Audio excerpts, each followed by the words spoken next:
Ako po si Camille de la Cruz. Kasalukuyan po ako nag-aaral sa Sapang Bato Senior High School, grade 12 student. Interviewin po natin si Ma'am Jennifer Pineda kung ano po ang advantage at disadvantage po nung nag-aaral po siya ng senior high school sa edad na 42 years old.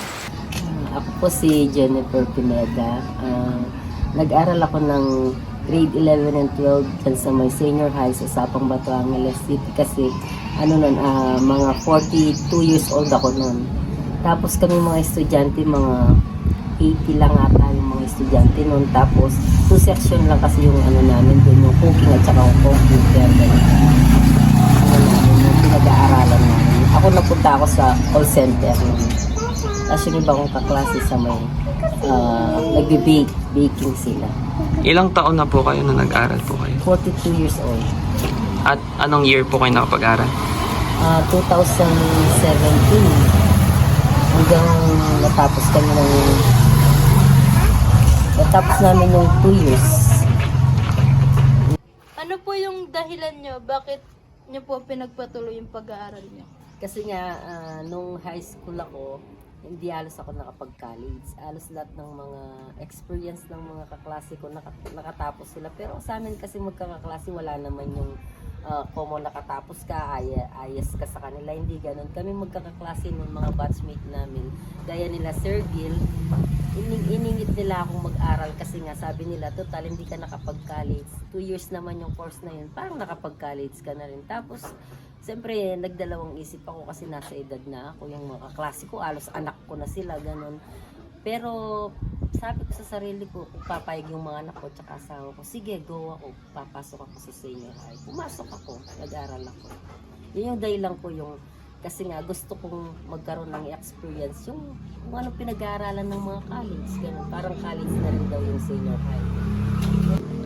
Ano po yung mga naging struggles nyo sa school po? Madami akong struggles. Minsan yung ito sa atin sa bagay i-expose ni Ma'am Nesto yung mga estudyante, yung parang nanay na nila ako, ganon. Yung sa akin sila malapit, halos yung mga teacher nagagalit sa akin kasi minsan pupunta sila, patulong po maggawa ng assignment, patulong po sa project. Siyempre, ako naman, wala naman akong ginagawa kundi ko sila tulungan. Tinutulungan ko sila, pero minsan nagagalit yung mga teacher kasi nga sabi nila, paano sila matututo kung hindi mo sila tutulungan? Kasi ang motibo ko doon, kesa naman yung bata, hindi mo tulungan, akala niya sarili niya na lang yung mundo eh. Hindi siya magkakaroon ng anong mag-aral. Pinoforce ko pa rin silang mag-aral. Sige, mag-aral kayo, matuto kayo. Ako nga, katanda ako na nag-aaral pa ako, kayo pa kaya. Ganun yung yung ginagawa ko sa kanila. Yun yung struggle ko. Yung naging malapit sila sa akin, parang ako na yung pinakananay doon sa senior high. Ganun yung struggle na yun. Ano po yung mga advantage na pinagpatuloy nyo po yung pag-aaral nyo? Ayun, nagkaroon ako ng self-confidence. Natuto akong maghiharap sa mga dapat kong harapin ng mga tao. At saka natuto ako yung mga bata.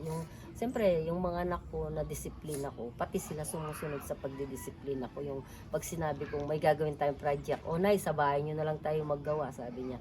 O sige, lahat sila nandito sa bahay namin. Parang school yung bahay namin. Lahat ng motor nila nandyan, lahat ng laptop nila nakalatag dyan sa maya. Kaya maganda yung experience ko sa senior high talaga. Yun yung pinakagusto ko. Yung hanggang ngayon, pag nakikita nila ako, nay, sabi nila, kumusta? Ganon sila. Hindi nila ako tinuring iba yung mga bata. Ano naman po yung mga naging disadvantage sa inyo at sa pag-aaral nyo po? Yung disadvantage, yun nga, yung minsan pag estudyante ka, syempre marami kang ginagawang sa school. Yung mga trabaho mo sa bahay, hindi mo na nagagawa, di ba? Pero pinipilit ko pa rin magawa yung trabaho at saka yung pag-aaral.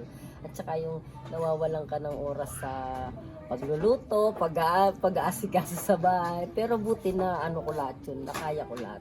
Gampanan yung anak ko, bilang magulang sa bahay naman. Naging masaya naman po kayo sa naging desisyon nyo sa pagpatuloy nyo po sa pag-aaral nyo? Oo naman, naging masaya ako. Kasi unang-una, yun nga, nagkaroon ako ng self-confidence. Marami akong nakaklose na mga teacher.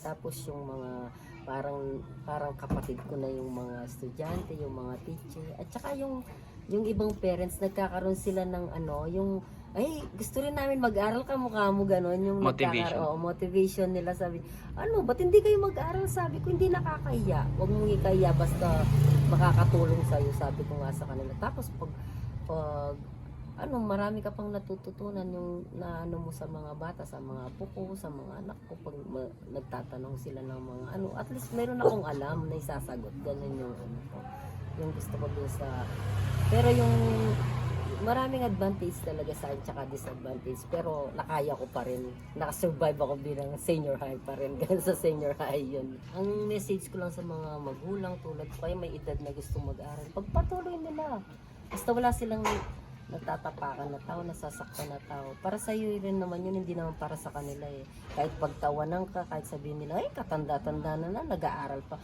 Huwag mong iniisip yun. Kasi wala naman silang pakialam sa buhay mo eh. Kasi ikaw din yung makikinabang sa pinag-aralan mo, hindi naman sila. Ganun yung sasabihin ko sa kanila. Pag-aral kayo, pagpatuloy yung pag-aaral. Lalo na kayong mga kabataan, pagpatuloy yung pag-aaral. Kasi yan yung tanging kayamanan nyo sa buhay nyo. Kung walang mamana man kayo sa mga magulang, yung pag-aaral lang mamamana nyo. Yan yung magiging maulad kayo sa buhay pag nakatapos kayo ng pag-aaral. Yun lang. Salamat.